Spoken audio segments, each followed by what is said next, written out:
Good evening, ladies and gentlemen. Welcome to Tate Modern. My name is Marco Daniel. I'm convener of public programs, and it gives me great pleasure to welcome you here tonight. This is the first in a new series of events that we're running called the Extended Conversations.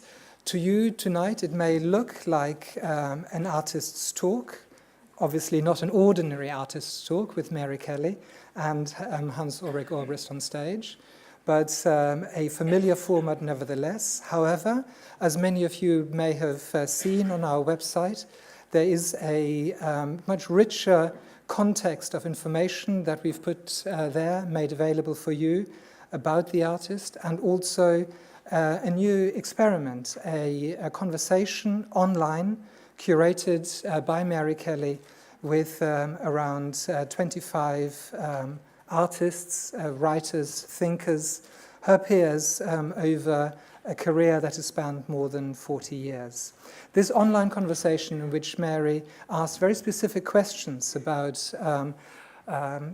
this period and the concept of eras in that period and what it means to think about our world, our contemporary world, in terms of epochs, is really an extraordinary document. It's ongoing, and we will probably publish it subsequently to this in another format. But for now, it's online for you to see and to read. I hope that some of you may have looked at it already and that it may feed into questions for the session when Mary and Hans Ulrich have finished their conversation on stage. But for now, I should really just say a very few words about Mary Kelly. You've got the biographical sketches of our two speakers in front of you. Mary Kelly was called only this last Monday in the pages of The Guardian the mother of all feminists. She really doesn't need an introduction, but I thought it would be worthwhile pointing out that she has only last month been given a Guggenheim Award to carry out a major new project, the Circa trilogy. And that I think amongst the many, many exhibitions and projects for which she is known, there are things like the early postpartum document which she developed here in the UK, part of which is now in the Tate collection. It's a very extensive multi-piece work. And of course that she presented the amazing love songs at Documented 12 in 2007. But the other comments that I wanted to make really are just a couple of housekeeping points. And they are obviously to put your mobile phones on silent, please, but do tweet and Instagram away if you are so inclined. And also that there will be an opportunity for questions from you to our panelists at the end. When it comes to that, please signal clearly to Hans Ulrich so that he can indicate to our two mic runners where to go next. We will need you to speak clearly into the handheld microphones so that people in the rest of the auditorium can hear you, and of course also because we are recording the event. So, without further ado, a warm welcome, please, for Mary Kelly and Hans Ulrich Obrist.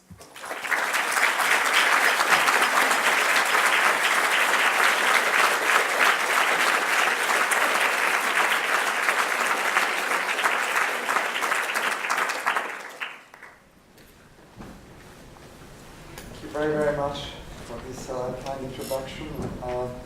Welcome everyone. It's such a great pleasure and privilege to have this conversation here with Mary Kelly, which is actually a microphone.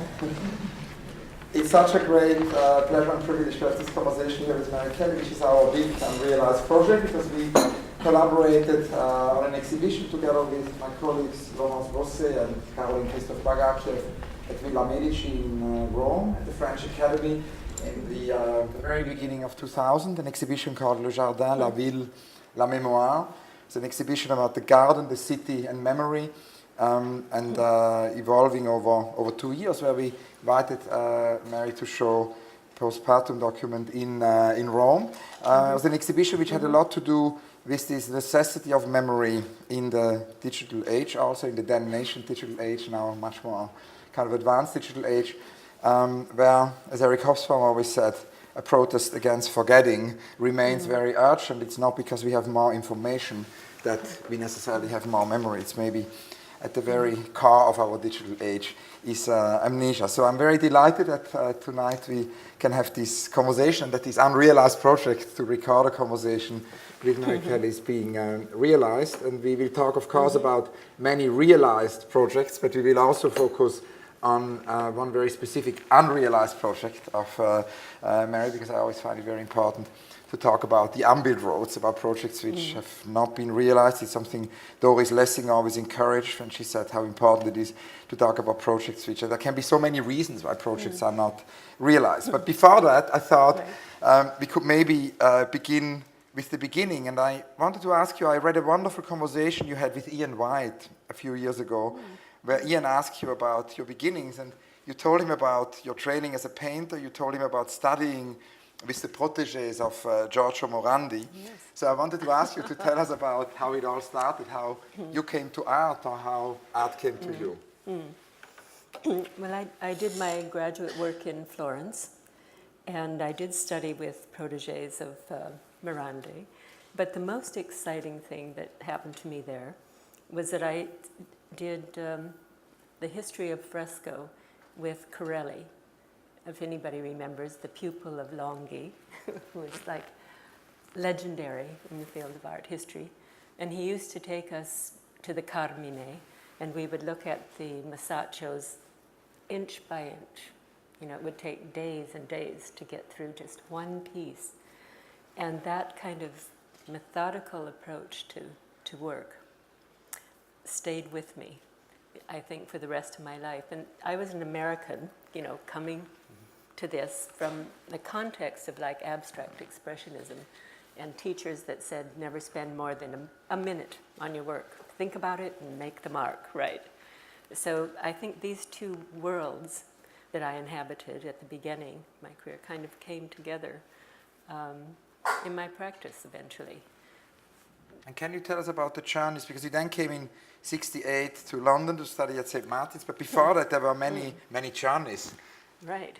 Well, I was always in, I say, the right place at the right time. I was in Florence before the flood, and then I was in Beirut before the war and before fundamentalism, in a period that they now call the Golden Age. And it was there that I really got my education. Not just my political education, but kind of broadly speaking, cultural education, because the people interested in art there were French educated, and the links to what was going on in France at the time, which was the Gallimard Press and just the first productions of Althusser's work, and there was also Tel Quel, that moment. There was the very first, the article that I read by Sartre on scarcity was probably the thing that changed my view in a way that made it necessary for me to kind of deal with some kind of social purpose in the work. And then you have to remember that it was a time during Pan-Arabism, and Nasser was still alive, and Fanon had just been published, right? So that was being read. So this was a kind of context in which it was not only very specific culturally, but incredibly international in a way that it can hardly, I think, even be imagined now, even though we live in an era of so-called globalization and interconnection. There was another kind of connection of this kind of new left internationally at that moment. So it wasn't unusual for people, you mentioned Eric Hobsbawm, but people like Mandel and others to come to Beirut. And the connection between like Paris and London and Beirut at the time and North Africa was just intense and taken for granted. No, it's So that was the fascinating time. because I spoke to Tate my friend, the artist and poet, a few weeks ago in Paris, who is from Beirut. And obviously, she also mentioned these years of the 1960s in Beirut before the war as an incredibly cosmopolitan moment. It's a moment also where all the disciplines came together. Theatre was incredibly active, the link to politics, all of that. And then you came to London in '68. How did this transition happen? What brought you to London? Well, there was the war in the Middle East, 1967 war. I was in Beirut, when the Israeli bombers flew over. I saw what happened in the camps, and there was the kind of political backlash after the war. And I thought perhaps it wasn't the best place to try to be a conceptual artist. So I thought I would like to do some further graduate work. And I knew that St. Martin's School of Art had these hot sculpture school, even though I was in painting, and that Charles Harrison was teaching there and Studio International was promoting that kind of work. And I was already kind of connected to people politically through the friends that I knew in Beirut, to say people on the New Left Review here. So that's when I came to St. Martin's in '68, and many of the art schools were occupied, and the place kind of reeked of dope, and there wasn't a lot of systematic work going on. But it was definitely the right time, and it's like just after 2 days of being here was the largest anti-war demonstration in history up to that time against the Vietnam War. And then hot on the heels of that was the meeting in Oxford, which was the first perhaps formalized meeting of the women's liberation movement in this country. So then I was kind of drawn into that. And as I say, the rest is historicized in my work up to a point. But it's interesting because in a conversation, Hans Hake once said that, and interview with Douglas Crimp that is mentioned, that in '68 there wasn't a kind of an immediate response to these political events of the time. There was a kind of an interim period where there was politics and then the work. So you did conceptual work and politics, and it didn't come together. Can you talk about that? Yes, I mean, that's absolutely true. When I was at St. Martin's, I was doing systems pieces, and I did a work that was recently kind of brought out of the cupboard for that exhibition, The Ends of the Earth.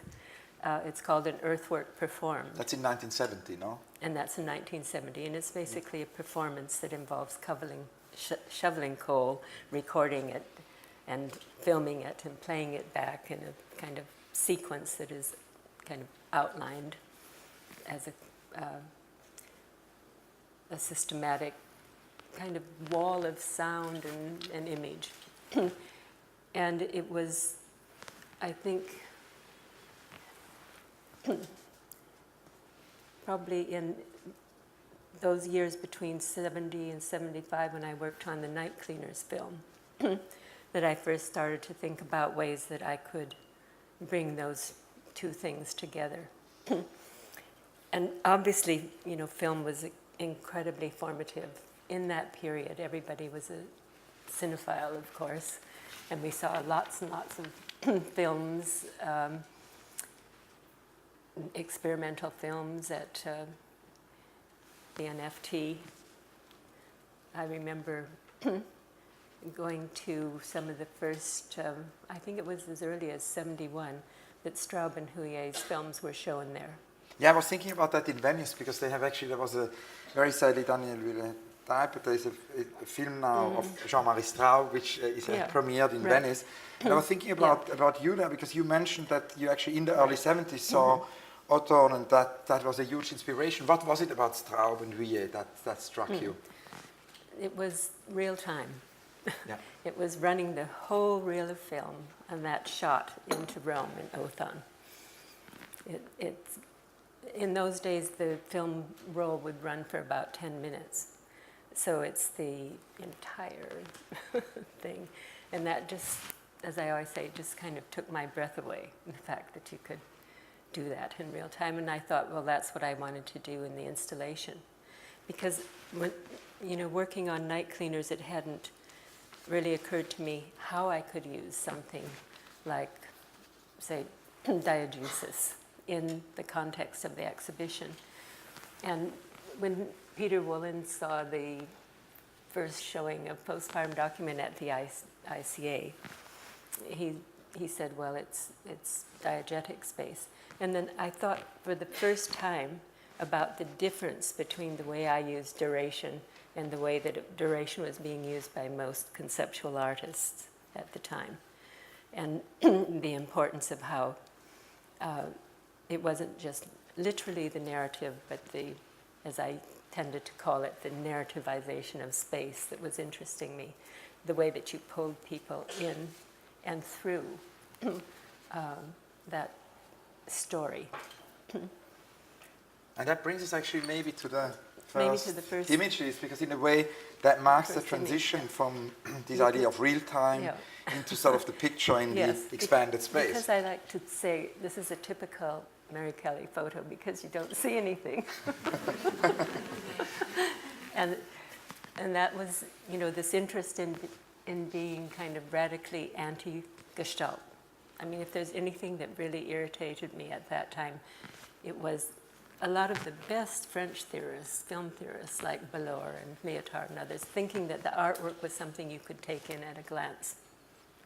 And I thought that I wanted it to be something that was dispersed and accumulated over time and then brought together in memory, as a kind of after image. So the way that you come into the space, you see nothing but people kind of reading close up in this kind of intimate relationship. And it draws the spectator in a way, and I mean Duchamp once said that the spectator does sort of half of the work, and here it's at least half of the work, I suppose. It is, yeah. And I mean, perhaps that becomes more and more important in my thinking. The kind of presentified absence of the figure in the work and its replacement by the spectator, and the importance of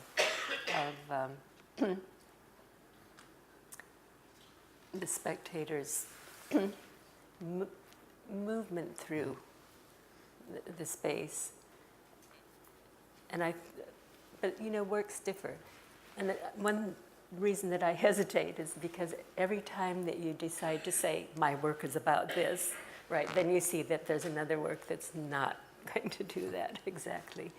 But at this time, it was very much driven by the ideas that I'm putting forward at the moment. And before we talk about the different chapter in the postpartum work, can you maybe tell us a little bit, because it's an extraordinary oeuvre which really evolves over many years, so it's a long durational work. And I was kind of wondering, when you began, was there a master plan, or was it a kind of a complex dynamic system which evolved? There was no master plan. It was, I think one of the things about Postpartum Document is I didn't have an idea of when it would end. The ending imposed itself. But in the beginning, it was going to be much more ambitious. I was going to do antepartum, and that was going to have lots of sections. And that just ended up being one short 1.5-minute film. And then I had the baby. And the film, can you tell us about the film? It was a kind of a close-up shot, no? Yeah.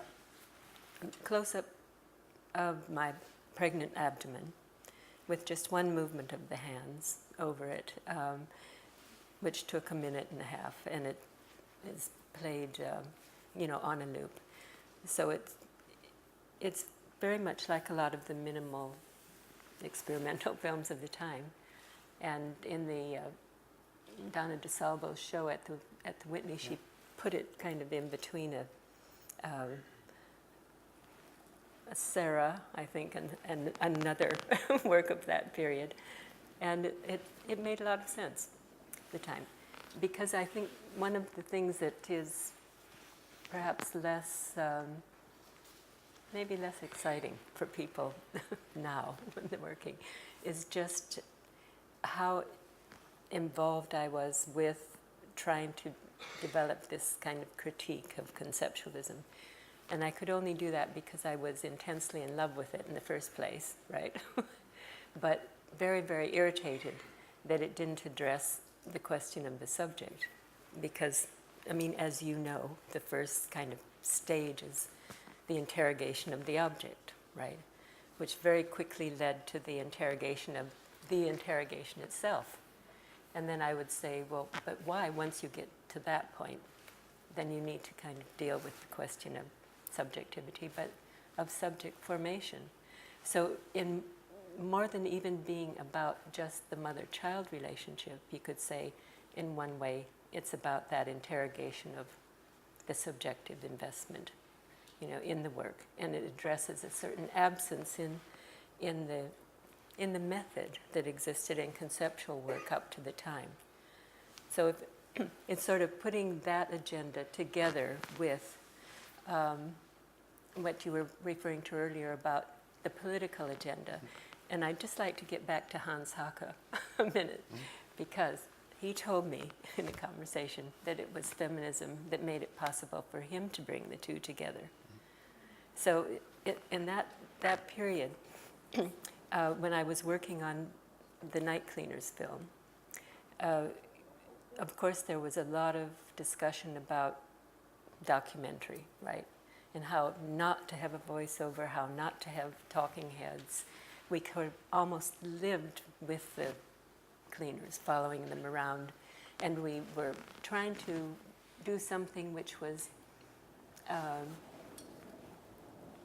more than initially a campaign film.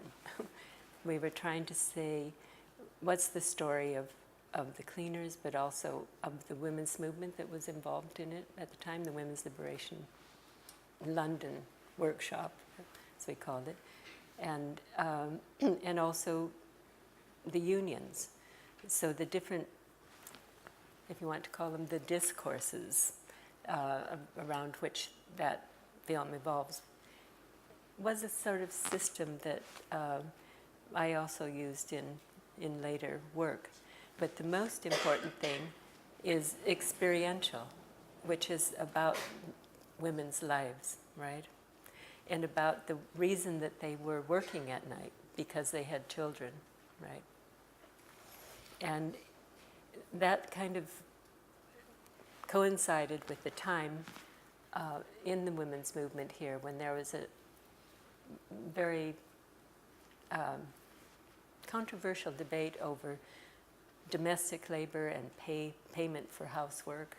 And we were trying to understand, what was the social sexual division of labor, and how did the relationship with the child and the subjective moment, as we would call it, of women's oppression, underpin that social sexual division of labor.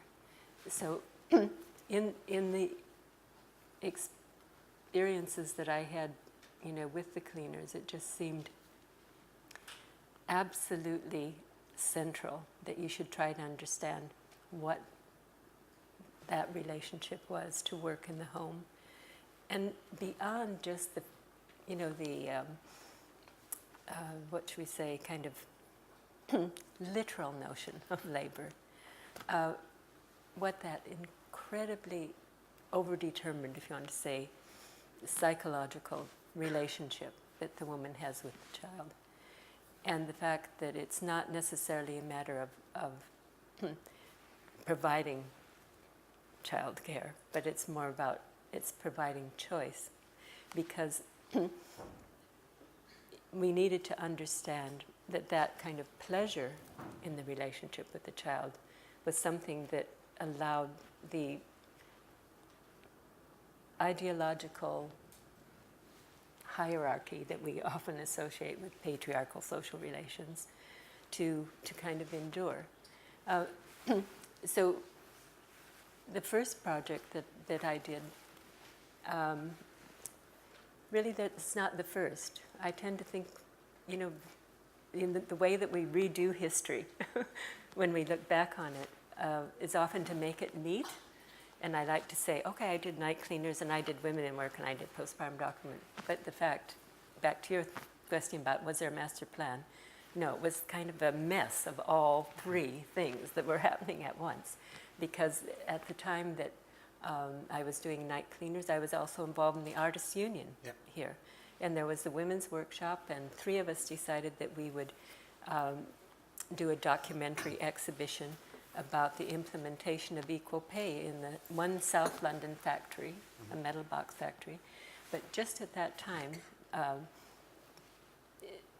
from the time that the bill was passed and then the act in 1975, there was a short period where employers could modify the grades of labor in order to get around the question of equal pay. And this was something that we snuck into the factory and kind of got the material and then showed it at what was then the not so flashy South London Art Gallery. There's a key moment in that, again, experientially, when we were doing interviews with the men at work and interviews with the women. And the men would tell us everything they did at work, all about the machines, everything. And the women didn't even mention it. They just told us everything they did at home, and then when they got home again at night, everything they did there. And they left out the work day. So it was in that way that I was thinking, because I was pregnant, I thought, I'm going to actually see what this, I'm going to document this labor very carefully. So I started out much more from the point of view of trying to understand this as labor, but then I was also in the history group, and we were also reading Freud, and then eventually the Lacan group, reading Lacan. So it as postpartum document developed, it became much more a way of kind of interrogating exactly how femininity is constructed as maternal. And this, kind of unfolds in a very, very intricate way over the course of the document. So maybe we can see some images, because it's obviously fascinating, so fascinating that you're telling us that how these different parallel realities overlap, and it's not like, in this sense, a chronology where one project leads to the next. When did you, if you talk a little bit about the first chapter on the beginning, when did you find the title? Was the title there at the beginning? How did you come to call it a postpartum document?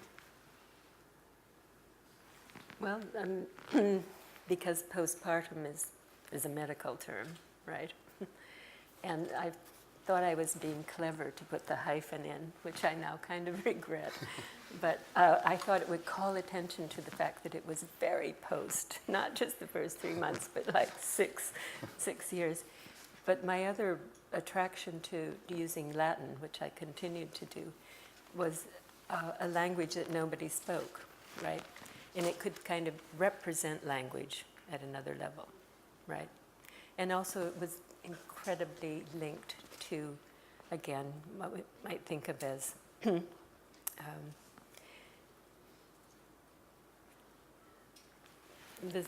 the kind of social history of I'm trying to think about how I might speak differently about what we've called patriarchal social relations then. Because in terms of the way the document developed, I started to think about this kind of more in terms of the institutional discourses that kind of frame it.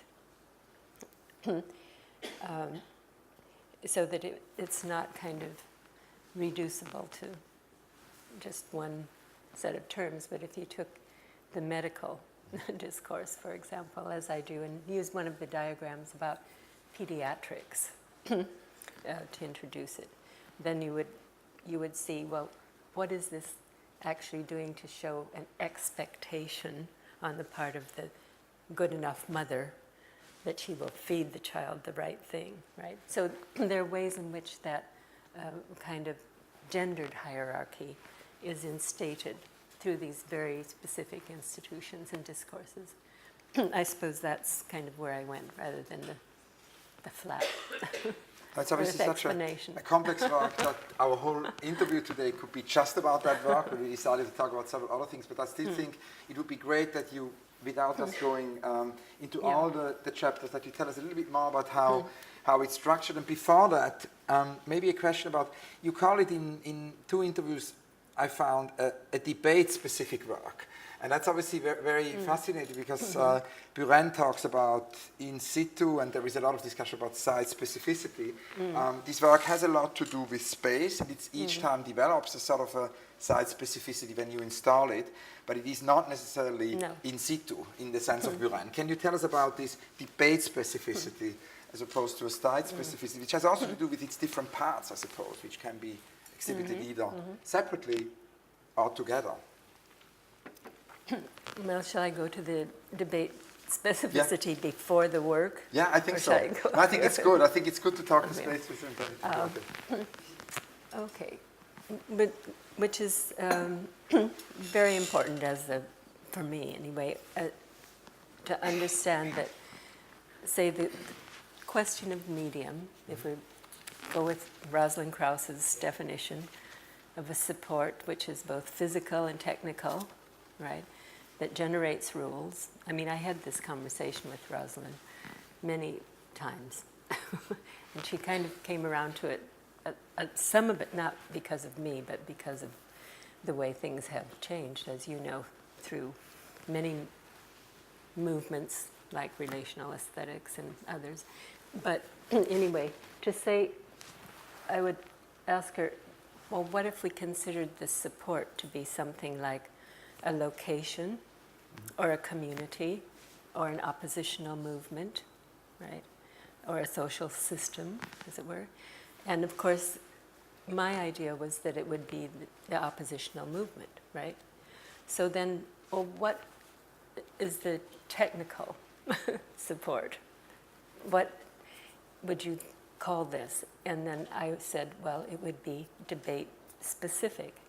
And then you would have to say that within the oppositional movement, there would be those debates. If you take the women's movement, which is my example, there'd be that trajectory which is informed by psychoanalysis. So there'd be a set of questions that's generated from that debate-specific site, and that becomes the rule. Those provide the rules, and even the techniques to a certain extent, because something like free association is what kind of led me to think how I can use a certain form of materiality to translate psychic affect into form. I mean, it may seem kind of remote to say that this is a process of free association, but a lot of the materials that I use after the found objects, and even those, have that property to them. For example, with the vest, it's not as though I decide I'm going to work in this medium or save this thing. It was something that was affectively very, very charged. And in that the first moments of folding these tiny garments, right, it just seemed to me, in some sense, to encapsulate that idea of the subject unfolding in the field of the other. And I don't mean this simply as a child, but as the reciprocal relation of the mother as well. And I remember, at this time, people were always in my studio, people who were involved in movement, and I remember Jacqueline Rose. I showed her the vest. I said, can I do this? Can I actually put the Lacanian schema on these? Would that be just too transgressive? And I think, I don't know if she's here, she said, go ahead. We can do this. And so that was just a very intuitive beginning, is to put that schema, which is following this kind of trajectory of the subject in the field of the other, on the surface of the vest, and then throughout the document, there's a sort of exploration of each moment that I felt there was something significant about the way that separation was occurring. And so it revolves around making sense of the loss in one way. And it has kind of two trajectories, you could say, in terms of psychoanalytic thinking. One is about narcissism, and because the child is something that was once a part of the mother's body, right? So it's kind of classically one of the types that Freud describes in narcissistic identification. But there's also the question of fetishism, which was a little more controversial, where I tried to say that there is something you might call the fetishization of the child. And that was kind of transferred or sublimated, you might say, in terms of the artwork, and transferred as an idea to another set of fetishizations, if you like, which is the museum and the presentation of this everyday archaeology and that kind of format of the museum. So it kind of worked for me in that. And these that way as introductions, well. these introductions then bring us in the next slide to the charts. Maybe we can go to the next slide. Yes, and that's installation you saw, and this is a detail of which is all too well known in this country. But it was one of 3 works that were shown at the ICA in 1976, and the one that the press got a hold of, simply because right before it, the Tate purchased Andre's work that the tabloids called the bricks, right? And so it was after the bricks, the nappies, as it were. But how it started was, of course, you ultimately have to feed the child something, and breastfeeding alone is not enough. So this documents the period when I introduced solid food. And of course, your biggest fear is, am I doing it right? And then the doctor's asking you to write down everything. So I just did it more intensely than I was perhaps asked to. I did every hour of every day for 3 months. And then I decided only to use the month of February, which is where you see we have a great, huge amount of 2 ounces, finally, of so-called solid food.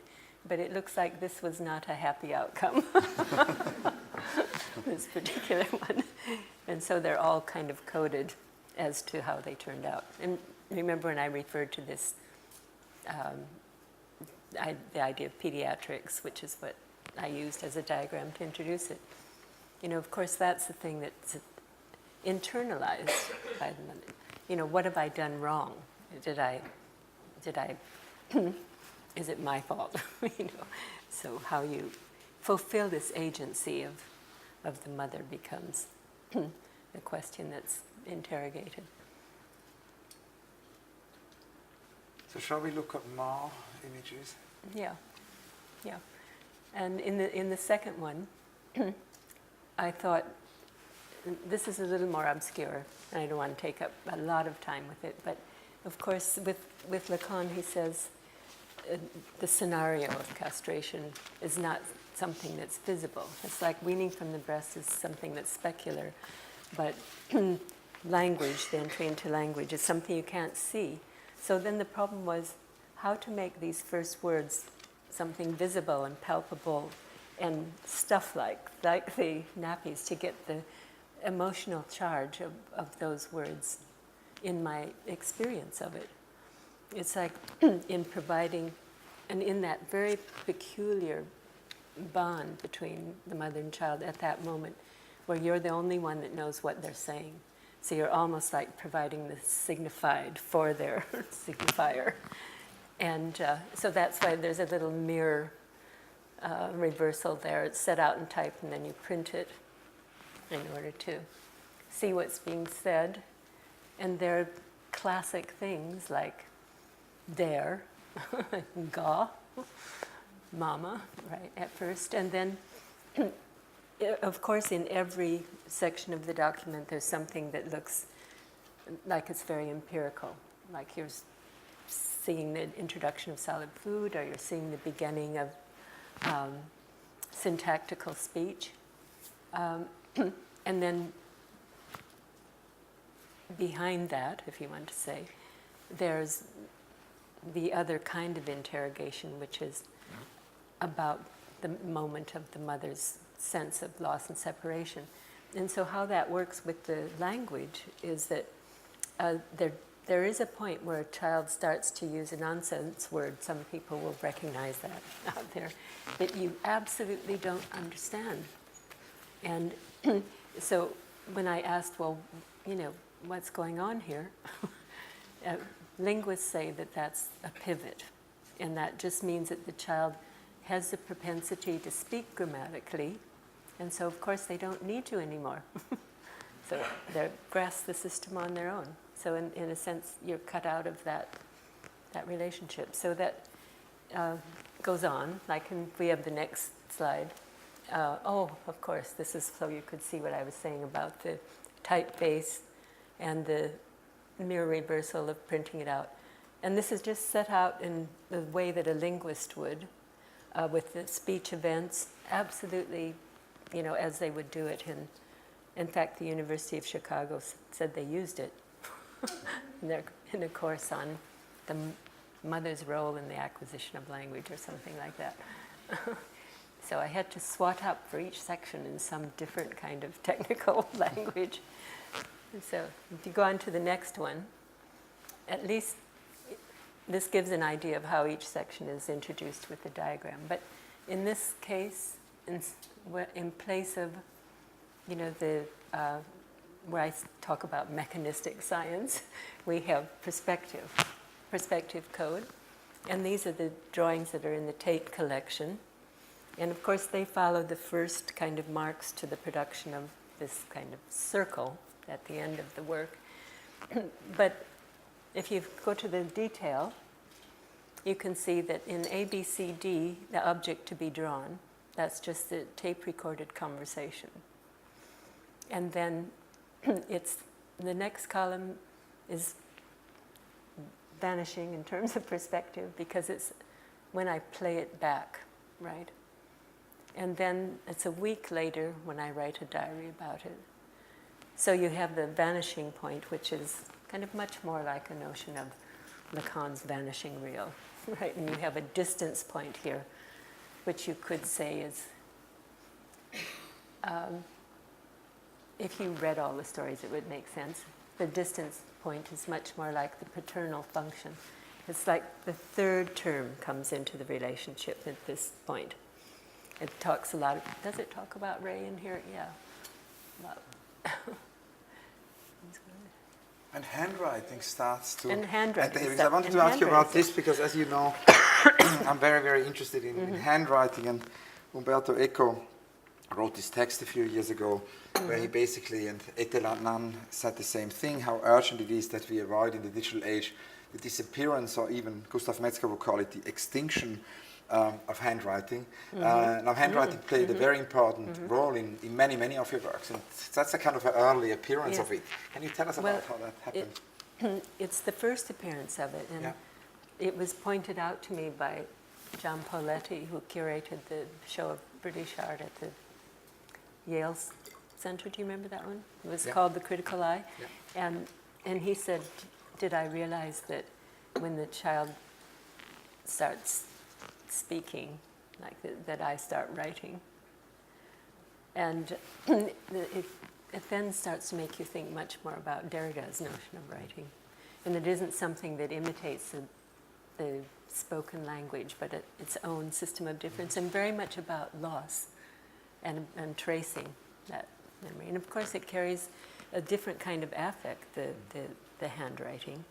It's an indexical sign of the first order, right? And that, to me, is incredibly important for my work, because I don't use many iconic signs unless they're minimally recognizable. But I definitely privileged the indexical sign. And of course that means that something that has an existential bond to the maker is important. But I don't want that to sound like I'm an essentialist. I'm trying to make this some kind of essential creative mark, but more that it gives you a critical way of understanding the production of that subjectivity.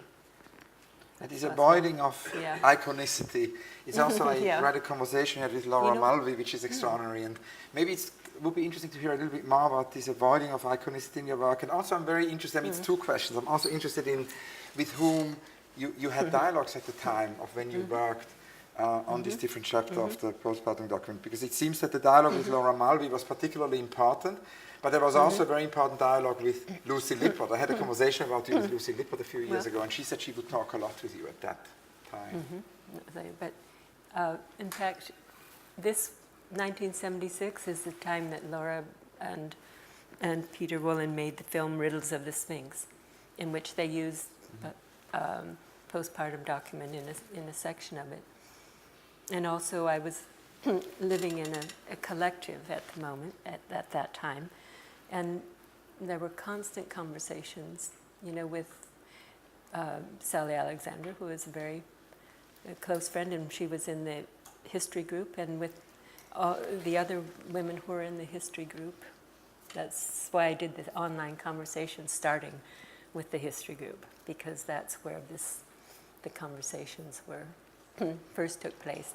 And by the time I met Lucy, it was, I believe it was 1978, and I was making documentation 6. Should we go on? Yeah, let's go go on. Which Lucy Lippert says is her favorite, documentation 6. Yeah. So we'll just go on past this and 4 and 5, and go on to 6.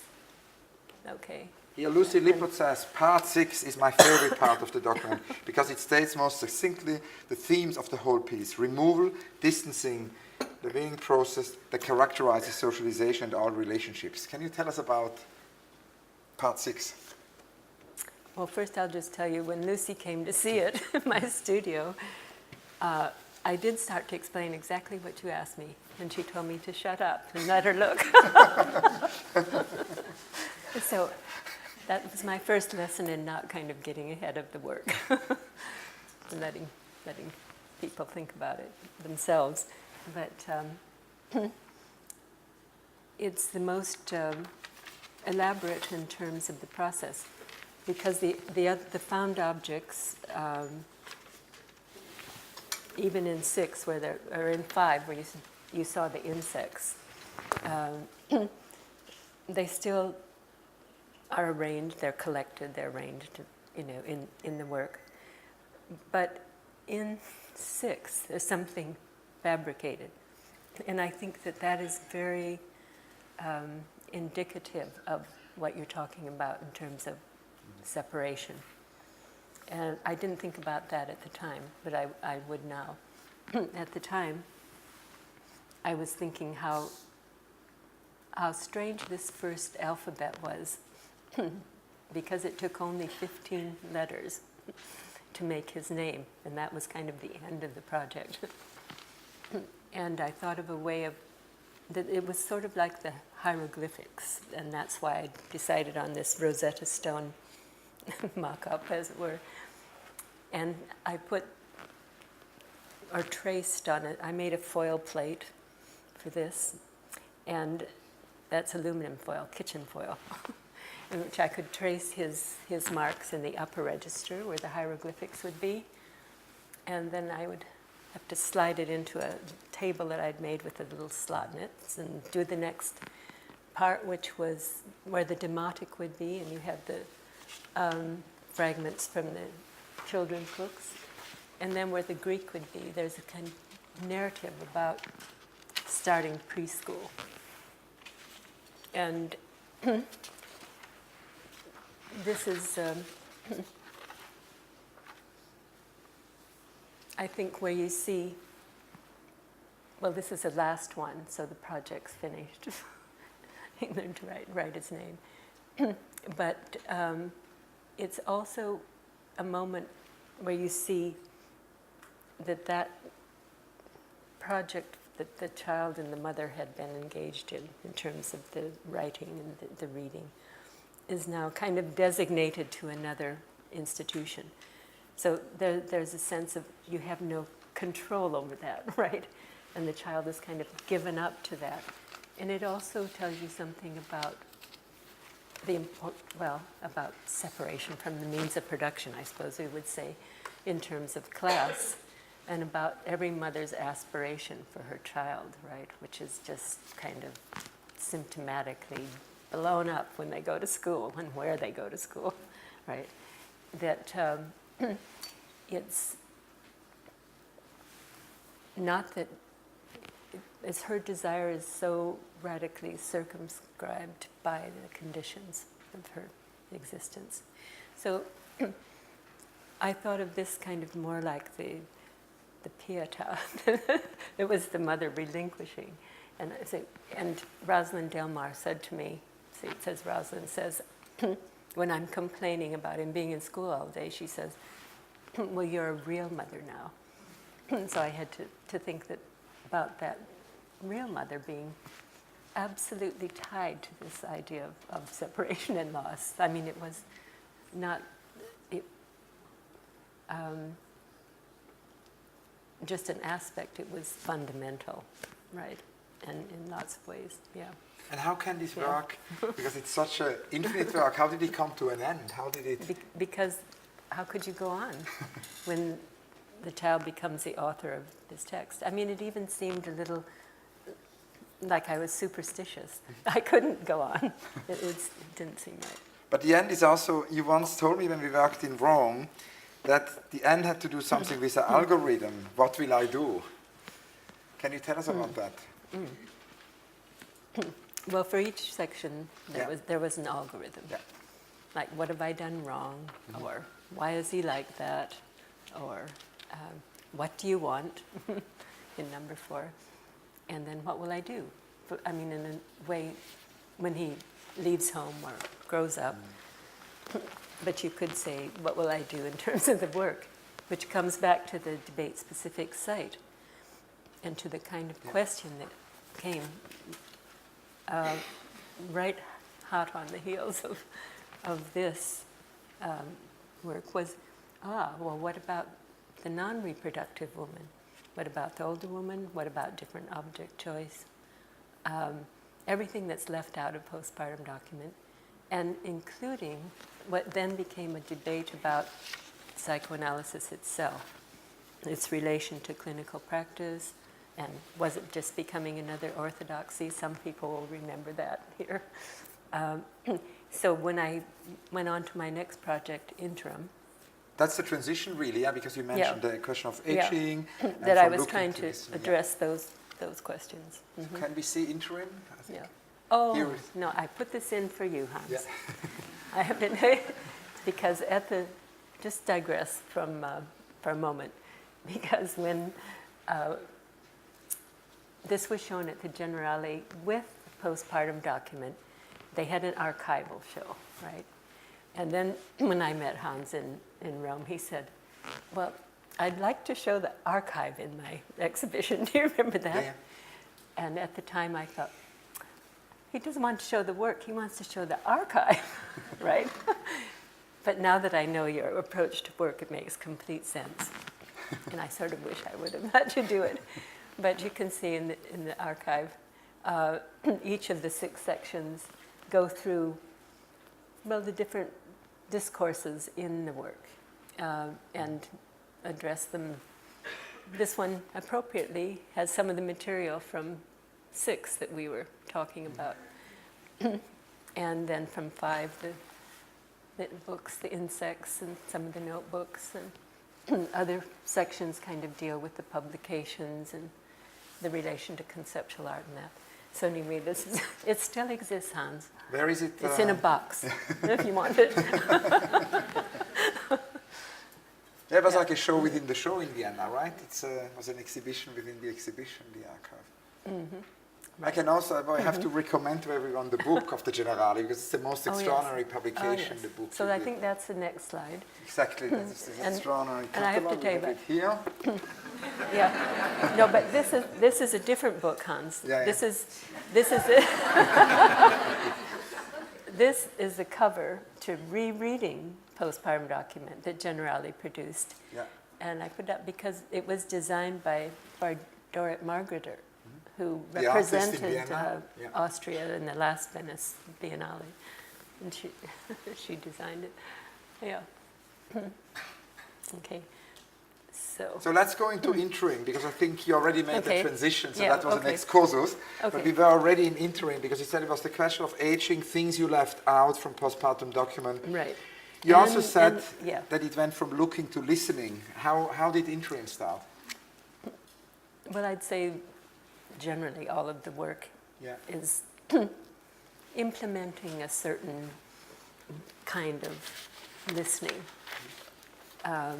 in the field of looking, if that could make sense to you. So it's kind of shifting away from the figurative image and placing a kind of attention on the voice that I always think is implicit, especially in the handwriting, right, in this sort of thing. But the interim was shown in its entirety. It's 4 sections. You see 3 of them here, Historia, Corpus, and Pecunia. It was shown at the New Museum of Contemporary Art in 1990, which again was really a very interesting year, kind of pivotal year, moving into the 90s. And it's when Fred Jameson was writing about the new subjects of history, right? And it was when they started to use the term identity politics in art. And it kind of moved very interestingly in the 90s into various forms of installation as well, and projected image stuff. But so looking at corpus, the next slide, and there are 5 sections of 6 in this, which you don't need to get too deeply involved in. But the reason for it at the time goes back to the debate-specific site, right? And one of the things that was discussed at the time was hysteria. Different theorizations of hysteria, but also ways in which people thought about the persistent iconicity, right, of those images of women as hysterical. And then there was also the persistence of women using themselves in the artwork, right, which is one of the things that I'm not saying I was categorically against. I just wanted to experiment with what it was like if you shifted it away from that, from the literal body, and how you could, again, think of a spectator in the position of the woman, right? And in the relation to looking at these images as, am I like that? Would I like to be like that? Should I be like that? Right? To relieve that anxiety and create a kind of pleasure, like an insider joke. Fred Wilson does this with the Chotskys that he, in his work. So I think I've thought of it a bit like that. If you show another detail, for me this is very tarted up. You know, it's like the color of the background, the painting of the red, the kind of invocation of fashion, and the way that in each section I invoke not just the discourses of fashion, but medicine and romantic fiction. And the reason for that is to suggest that there's something that the body is tied to, these kind of notions of the image, or of what we would call representation, rather than as later on people got caught up with the idea of body and affect. But at this time, the question of representation was foremost, right? It was a great optimistic moment when people thought about intervention in the field of entertainment, for example. So I made these a scale of the bus stop hoardings, and I thought it was fun to look at them full scale and see a reflection. And then I also, well, the clothes are mine. I think everybody in the trade has a leather jacket. But I just had posed them and let a professional photographer photograph them. And then they're made as transparencies on the actual glass. And this is before light boxes were ubiquitous, so it's more immediate. And then if you go to the next slide, the stories that accompany them are, now when I read them, I thought they were terribly funny at the time because they parodied kind of the women's magazine style. But now it's just blog style. And so it just doesn't do the same thing. But anyway, it's that sort of first-person indicative, writing. And it is my handwriting that's screen writing there. And then the red painted behind is a kind of marking of the loaded moments, as it were, and gives you a quick read. And I think this is at a 40th birthday party where people are moaning about getting older, which I can't believe now. And I think the last of it says, about I'm always looking in a glass to catch a glimpse of myself as others see me, right? And then the blowing the candles out, the 40 candles, which was Lynn Siegel's birthday party. I've been many years, so I remember that. And certainly in this time, when I was writing those stories, I talked about them with everyone. They're the people who I've drawn into my online conversations. Many of our exchanges are parodied in these stories from those days. Now, obviously, we can only show a fragment again because this work is so complex. So, yeah. Well, I thought there are 4 sections in Interim, but I thought I would just mention the 2. Yeah. And I would mention the Historia piece because of its connection. I realized that it was something that sort of precedes the online conversation with a similar sort of ambition to answer a question about the importance of psychoanalysis in relation to feminism. And this is rolled steel, which is set out like the galleys of a newspaper. No one knows what a newspaper is anymore either, right? And there's just one image that goes across it, which is of a suffragette being arrested at the turn of the century. But it seemed emblematic, that moment of the arrest. You can look across history at all demonstrations and you get the same photo. The whole idea of history, of course, brings us to the whole next chapter. It brings us to the Ballad of Castriot Rexepi. It brings us to the question of war. And I spoke to Maria Balshaw the other day, the director of the Manchester Museums, who organized a wonderful exhibition in Manchester a few years ago. I think it was 2011. Yes. Yeah. Mm-hmm. And Maria said she felt it's really urgent to address, the wars in relation, not only what's happening in the world now, the wars in your work, the wars in Iraq and the Gulf, in Vietnam, in Bosnia, and again in your more recent work also the Second World War. That's very significant. So I was wondering, before we go into the next slide, into the Ballad of Castriot Rexepi, if you can maybe tell us a little bit, why does conflict and war provide such a fertile ground for you, for the work?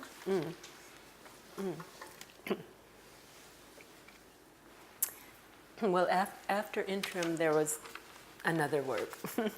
So going back to the debate-specific site, the question that came up after Interim was, I suppose, like letting the other shoe fall. It's like, what about masculinity? What about the construction of masculinity? And then it happened to coincide with the first Gulf War. And there was this kind of really pathological production of, kind of virility, and people like Schwarzkopf saying, cut it off and kill it, and that sort of thing. So in that work, which I showed at the ICA in '93, I did it too, in a conversation I had with Laura Mulvey, I remember she said, well, what about the other side of the shield? I'm sorry, I don't have a slide of that. Because that work was made in highly polished aluminum, and it was a kind of send-up of the militarized spectacle. So when she was asking about the other side, she was referring to the question of the victims of war. And that's perhaps the very hardest thing that you could ever try to deal with in an artwork. And I thought, it's just going to be impossible. And it took a long time, from '93 to '98, to figure out how that might be possible. And it had to do with, again, this free association thing. It's like, how can I translate that psychic affect into some kind of form? If you just go to the next slide. There was one I'll other talk work about in that a between, bit. which was a transition, which was Mea Culpa, no? Yes. Where you, because in Mea That's Culpa right. you also address war, and it's maybe significant to just mention it very briefly en passant, because there is also the arrival of Lind through Mea Culpa in the work. That's right. Yeah. So I did work in Lint preceding this. But this is a detail of what you could hardly see from a distance in the general slide, right? And when I did the works that preceded this, they were shorter, but each story was related to a case that had been brought to the War Crimes Tribunal that involved a mother and a child. But there were two things that were necessary to be able to deal with that, I thought. And one was to find some material form that was appropriate. And I was just in the kitchen, and I could hear on the television a woman, a South African woman, describing the way that her son was murdered during the apartheid period. And she was speaking at the Truth and Reconciliation Commission. How one of the stories actually takes this up, how they would systematically shoot them on the left side of the head behind the ear.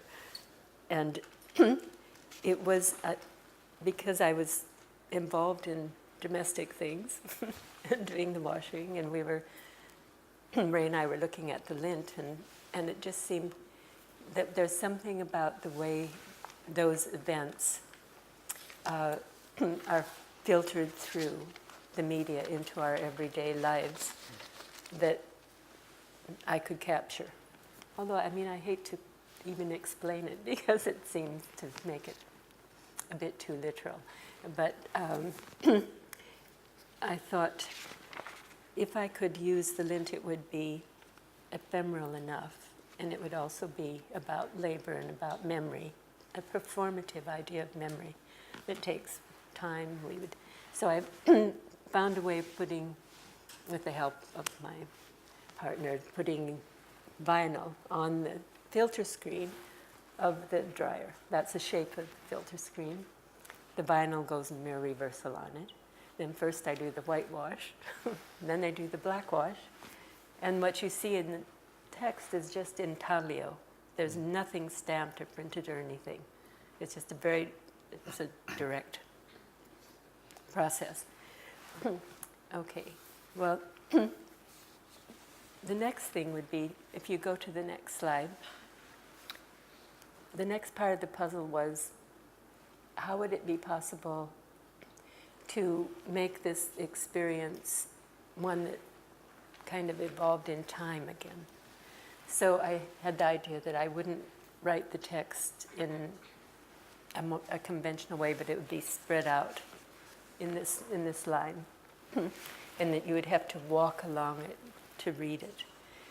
But then as soon as I got the units, started working with those, I realized that it also had a kind of musical structure, and that I could decide in terms of the frame. You see, this one has 4.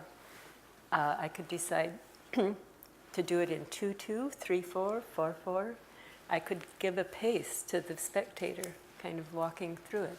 And was that when you had the idea to bring in a composer? Because it was then...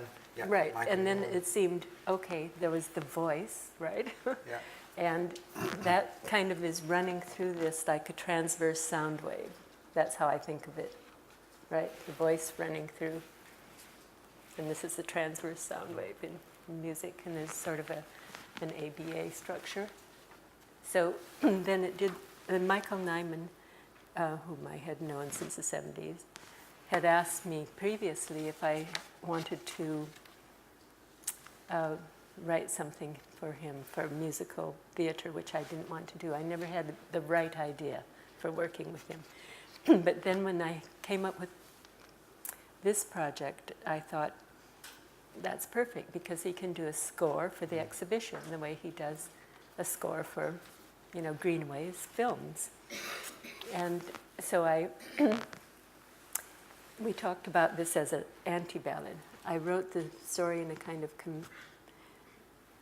more or less conventional ballad style, but not at all the same kind of bloody heroic narrative that you would get in that form. But I think we can see it in the next image. And this,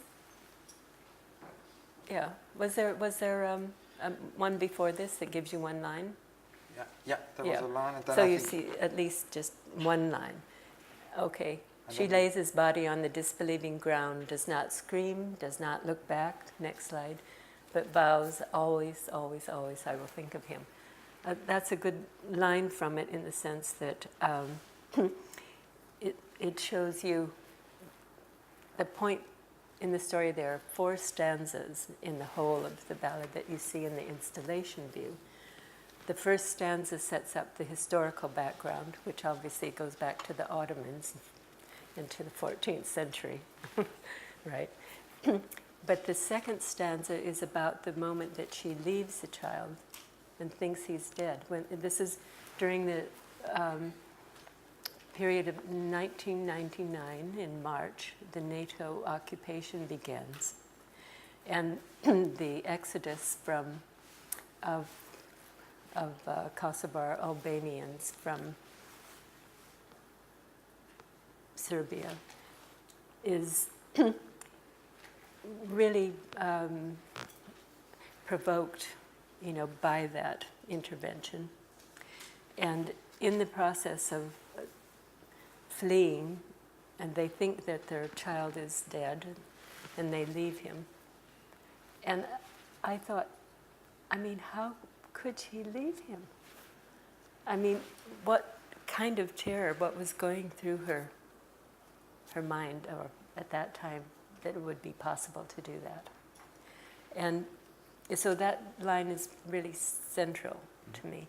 And the strangeness of the always, always, always is peculiar to the Serbian language, the repeating things in kind of threes. Although the language, it's written by me, but there's there's still an invocation of that in the quote. I think Okay. we have not that much time left, and I think we need to okay. jump maybe a little bit Okay. ahead. I think on the next image Okay. we have, of course, the Nyman Right. component. And Okay. I was wondering, Yeah. maybe, do you think it's okay if we just go very quickly Yeah, to let's go habitus? quickly. Yeah. Because in habitus it's again the war, right? We have here the Yes. Second World War. Yes. Next Yeah, image. right. Can we have the next image? Yeah, here Yeah. we have the Second Okay. World War, and maybe we have to jump to... Yeah, so this is much later, and and the ballad was shown in combination with this, which some people here will recognize as being kind of based on the Anderson shelter, the domestic bomb shelter that they have still got some in your gardens and various places here. And so instead of the underground place that's dug out, I have a mirrored floor here. And then that corrugated iron is where I use text. If you show the next slide, it quickly would show you. And these are very quirky things that people told me about growing up after the war. So it's really about my generation that are sort of post-war. But I was very interested in, you know, what it meant to grow up during that period and how trauma, if we're going to talk about that, is passed on through the gestures and mostly silences of your parents, because what people remember most is that your parents didn't talk about it. And so I know you want to get on to the unrealized project. Because we have, and the unrealized project, we have actually the next image, exactly, because I was asking you to talk about the unrealized project, and obviously Nemus is a transition into that because it's a women's strike for peace and these testimonies you got, right? So this is another, after the war, there were a number of very important organizations that started women's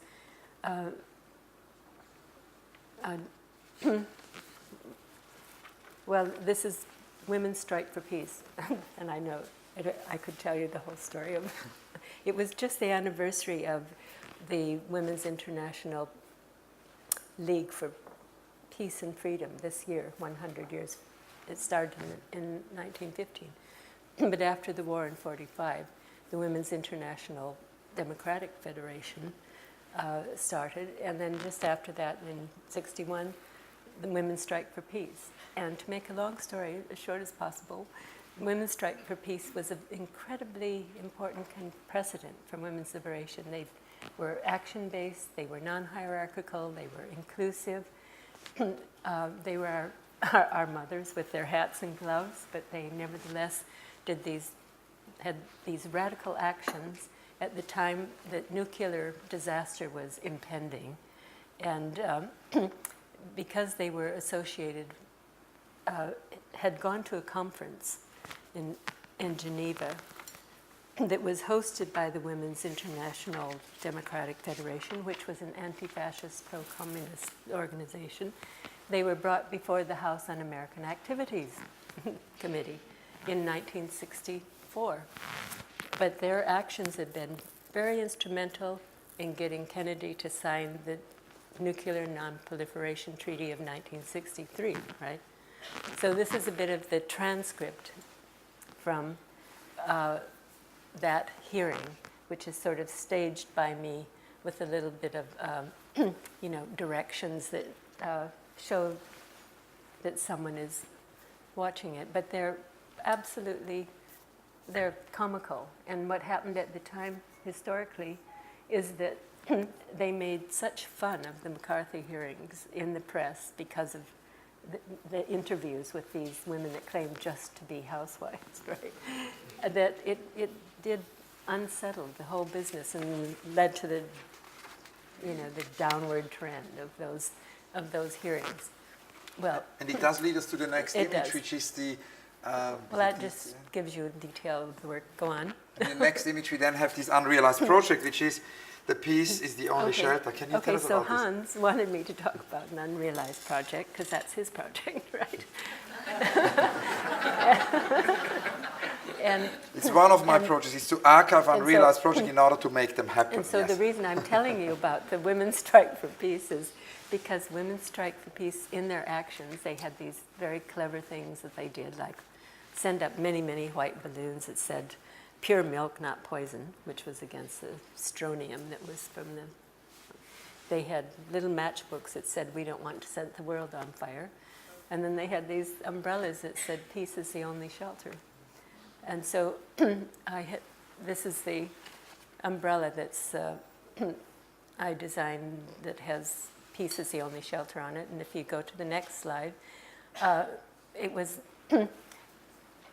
going to consist of a group of 100 women, again, with the umbrellas at night that are white with lights under them, right? Forming a dome with the pieces is the only shelter. And I wanted to do it in 2013 because that would be the anniversary of the signing of the Nuclear Non-Proliferation Treaty. But I was doing it with LAX, which is a kind of it's a nonprofit organization. And it took so long to raise the money that we didn't do it. And then I felt it kind of, once the democracy movement in Hong Kong started using umbrellas, I just felt, okay, well, can't go there. But it's still there, a possibility. It's incredible, the connection to Hong Kong, because I just was in the studio of Firenze Lai some weeks ago, she's an artist in Hong Kong who was very involved in that movement and had many, many images, and it's so connected, it anticipates it in a way. Do you have other unrealized projects? Projects which have been censored? Right. My whole life. Okay, so maybe, because I know that we have a time problem, I see it from the little signs I'm being shown, but I think we should definitely, we cannot not talk about on the passage of a few people through a rather brief period. We could end if they want to. No, but I think we have a few more minutes. No? Because I think, anyway, I promise it's not going to be a marathon, but I think we have a few more minutes. So can we have the next image? Because, I mean, it's a transition here once more, which will lead us then on the passage of a few people through a rather brief amount of time. And here we have these, this performance, actually, and it's connected to the Love Song project. Can you tell us about, because obviously, again, connected to the events of 68. Yes.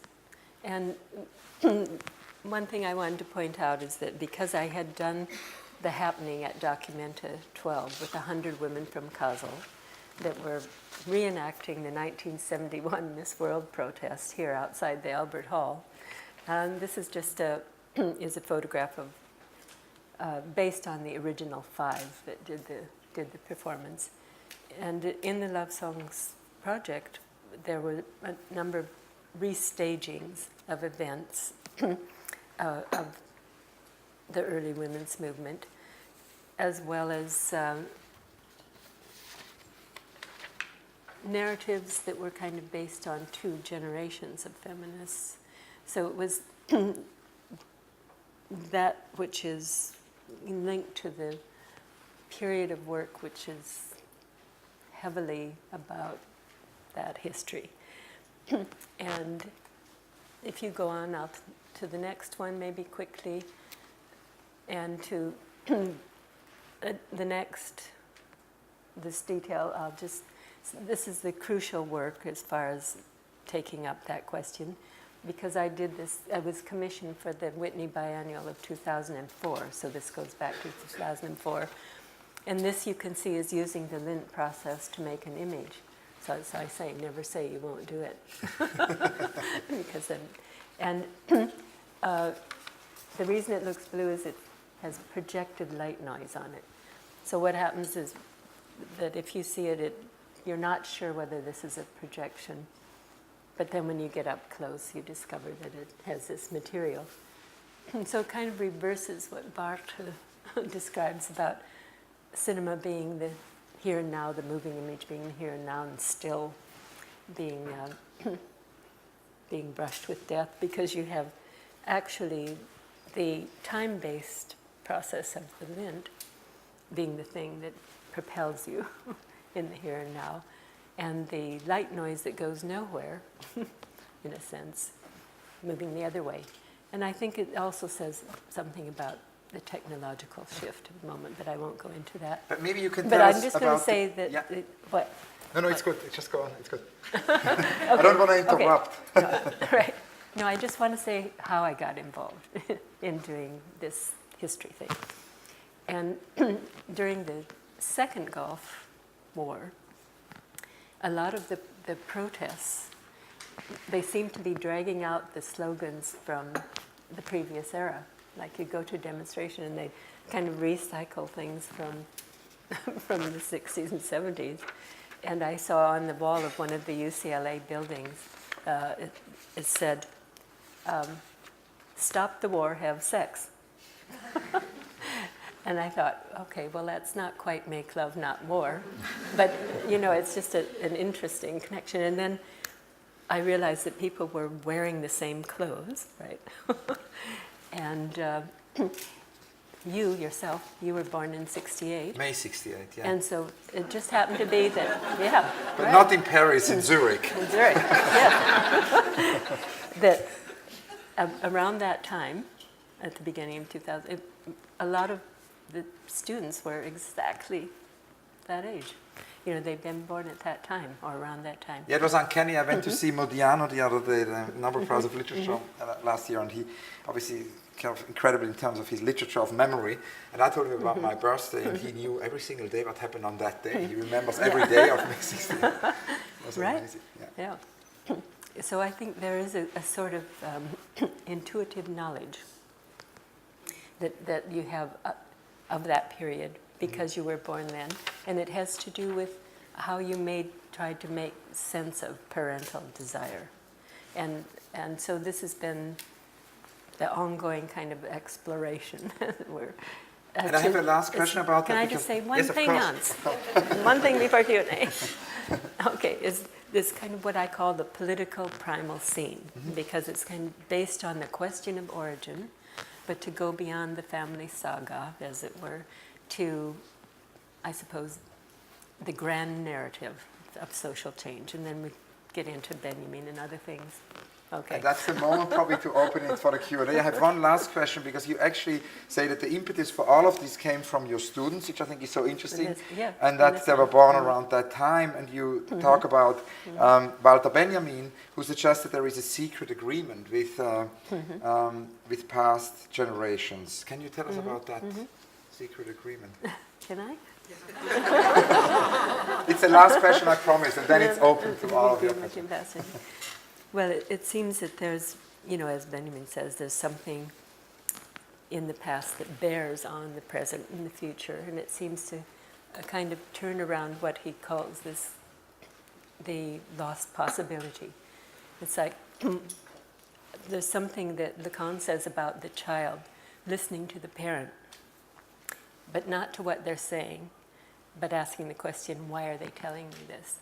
And I thought that in relation to students, you know, why, in a sense, their questions about that period. What are they really saying? Why did we fail them? Why didn't this, you know, go where it was supposed to? In a sense, so it seems that it kind of turns around that missed possibility. Say, There could not be a more wonderful conclusion, Mary. Thank you so, so much.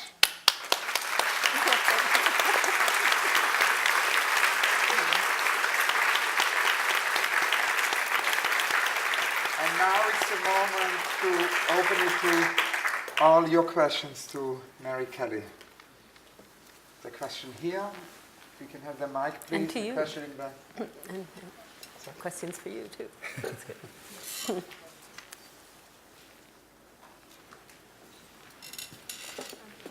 First of all, thank you very much. That was really interesting. At the beginning, Mary, you kind of talked a bit about your frustrations with conceptualism and the kind of lack of subjectivity, which reminded me a lot of Anna Chave's writing on minimalism. But I think in your early work and a lot of what she's talking about is the sort of lack of the artist, or the sort of assertion of the artist's subjectivity in the work. So I was kind of thinking about the idea of writing, and especially in a work like My James, or in the kind of Vox Mane series, which I think is at the end of the slideshow. You were sort of talking about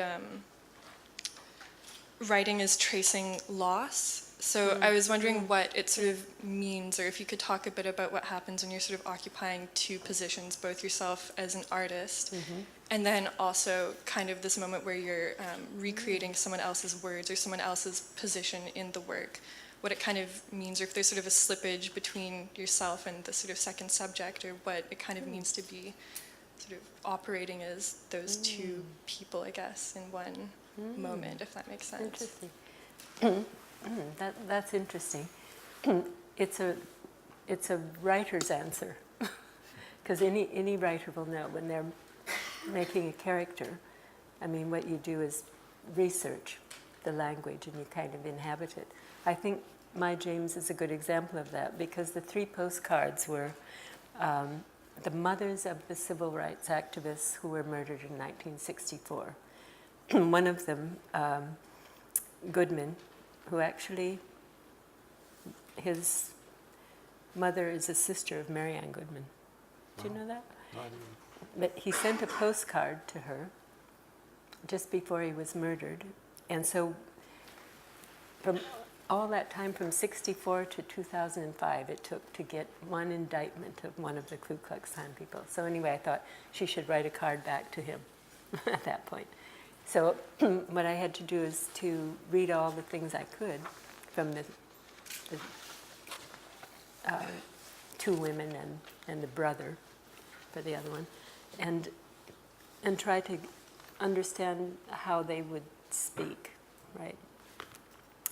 And to use kind of some of the phrases, but to just inhabit that character as much as I could, and at the same time acknowledge, just as you're asking me to, my place in it, because I thought they all must be written in my handwriting, right? So I found a way to vectorize it and make the vinyl so I could put it on the screen and get my own handwriting, which is one of the things I really like most that I've done, is that translating of the handwriting into it. But so that was my way of trying to deal with it. I think we do have an image at the very end of the presentation of the card. Yes. So if you can advance the images, 3, 4 more images, it should pop up. Could we have one more? Next, next, next, next, next, next. Here we go. Okay, next question. Are there more questions? A question here in the middle, if you may have the microphone, please. The very middle of the 3rd row. As Molly Nesbitt would say, it's a rendezvous of question marks. Thank you. It's a question about on the passage of a few people through a rather brief period of time. If you can bring it up to the present and tell us, I'm here. Oh. Could you say more about that? Could you talk to us about now? That's probably where we were going to go. But as I warned Hans ahead of time, I said, don't get bogged down with postpartum document. I know postpartum document is just a showstopper, because you just, when you go there, it's hard to move on, isn't it? But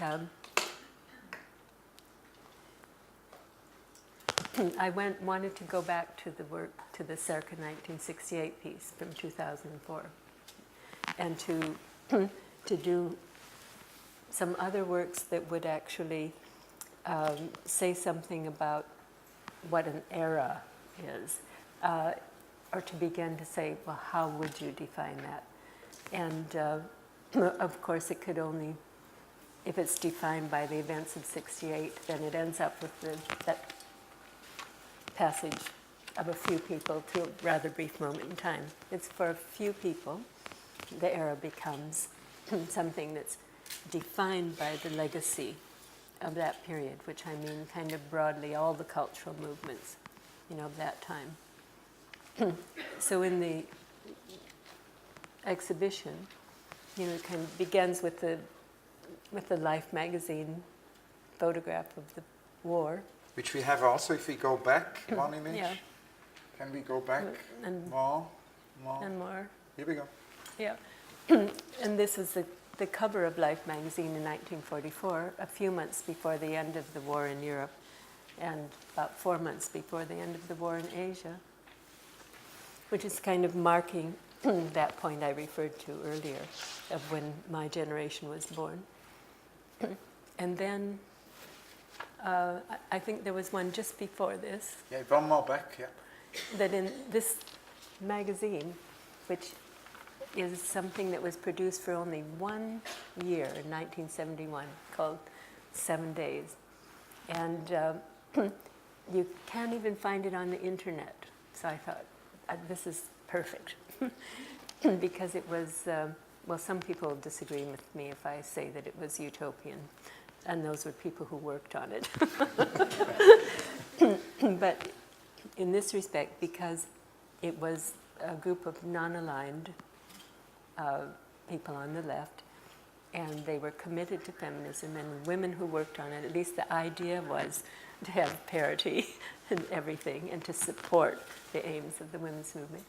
And it was international, and it looked like Life, but more like Picture Post, which was the English version of that. But it was meant to use these, jobbing photographers and activist reporters, and you have like 2 events of that time which I took to be almost emblematic. The one that you see here on the left, in the caption, they say, "The African Rioter," which sounds incredibly strange now, right? And it takes you back to the fact that in '71, that the ANC has just started. It just began, and they supported this anti-apartheid movement. It was in South Africa, but here in Rhodesia, which was not a legitimate state as far as Africans were concerned, it was impossible for the newspaper to say Rhodesian, because that would be politically incorrect at the time. So it was just, what was the intricacies of that, and just the pointing to that, a moment historically like that, which the magazine does. And then in this one, which is the anti-abortion demonstration in Paris in 1971, and it's the one in this, Simone de Beauvoir was on that demonstration. There's an interview with her in the magazine where she comes out with one of her most famous moments of saying, now she's a feminist, and that she doesn't believe everything can be solved by this socialist revolution, that we have to have a separate movement. And then move on very quickly. Next image, please, if you can have 2, the next one. And then this, which looks like a screen grab, It's a much more recent image. is from Tahrir Square, but a bit after, in November, when there's already a crackdown, and you see the masks and the CS gas that was reported by the War Crimes Committee, and at the time, I put up all the, anyway, so that marks another millennial generation. So it's defining very kind of loosely in terms of the images. I feel like it's just a beginning, so that's an unrealized project. Just giving you the markers of the era. Okay. Can take, how many more questions? We can take 2 more questions. We've got a question here in the 3rd row again, on the right. I'm a mother artist, and a lot of my work, your work is really, really important and a hugely kind of relevant context to a lot of what I do and a lot of what other women who are kind of interested in representing motherhood do.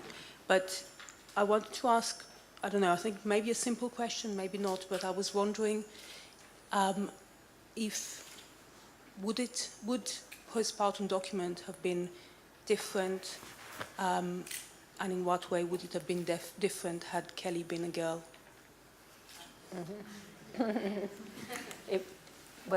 There still would have been a document, but of course it would have been different in some way. I can't say exactly, but I do think that,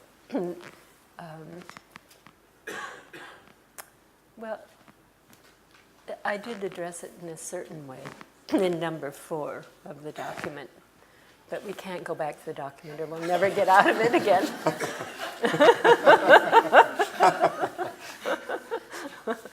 But it'd be different, yeah. We can take one last question. If there is no question, I suggest that we go 1 slide further. Can we have the next slide? And I have a last question. So I wanted to ask you to tell us about this, because I was asking you sort of how you relate to other artists, also, and it's actually interesting in terms, we talked a little bit about in terms of the past, but also artists now, artists of a younger generation, and you brought this image of a group exhibition where you've been also curatorially involved. So I wanted to ask you to tell us a little bit about A Voice Remains. Yeah, and I think it's important before we finish to say that when you and I were speaking maybe a year and a half ago at a party, and you said, did I ever do an interview about the history group? Because we were talking a bit about this period. And it's kind of one of the things that got the whole online project started. And of course, the curated exhibition for the Pippi Holsworth Gallery is a selection of artists that I think are involved in these questions of history. And they're people that I'm, very interested in, although there are many, many more artists than this I'm interested in. But you don't see everyone in the show, but you see the Hans Hake, of course, and Andrea Bauer's work there, which I think is based on the minimum wage demonstrations, but they're drawings. And then there's a Carrie Mae Weems on another wall, and a Sam Durant, kind of piece that There's also Sharon Hayes. Can you talk about that? And Sharon Hayes piece, which is, again, a demonstration. We should put in another slide to show that. So she's someone who, when I was doing love songs, she was at UCLA at the time. And we talked a lot. So, I mean, her work is very closely involved in similar kind of projects. And that leads me to a very, very last question, because I see many young artists here with us today, and I, rereading very frequently the book by Rainer Maria Rilke, which is his wonderful little book, An Advice to a Young Poet. I was kind of wondering, Mary, what would in 2015 be your advice to a young artist? Well, right. I think it's the importance of what you think is your project. That's the thing that sustains you over everything that kind of happens in the professional world, right? And especially currently, because I think that I see among students that it's divided between a certain group that does want to kind of hang on to history as a place of interrogation and memory.